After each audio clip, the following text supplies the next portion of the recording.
As the wildfires spread, Ottawa is now calling on Facebook's parent company Meta to lift its Canadian news ban, with some calling the ban during an emergency dangerous.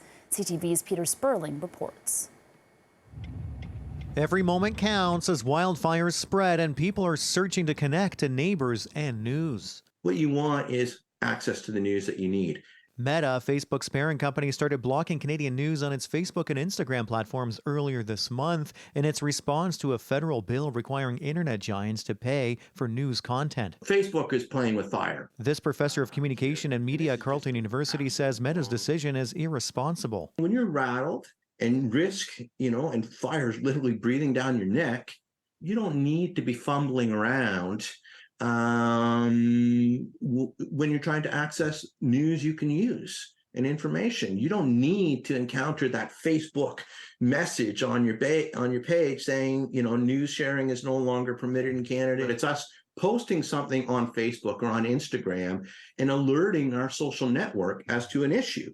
And that helps to kind of trigger a response. The federal minister who was the lead in the new internet regulations is slamming Meta, demanding it lifts the ban now. What Meta is doing totally unacceptable. And I warned them during the conversations in the past of the risk of blocking news. I'm asking them to go back on their decision and allow people to have access to news and information in Canada. And tech experts not surprised a Meta ban on news has led to frustration. There are a number of reports in Canada that say about 1 in 4 Canadians get their news from Facebook and Instagram.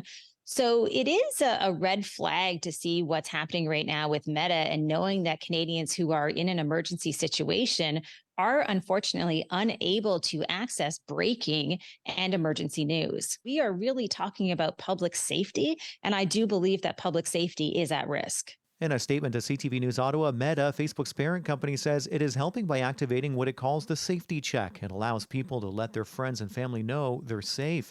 And people in Canada can continue to use their technologies to connect with their communities and access reputable information, including content from official government agencies, emergency services, and non-governmental organizations.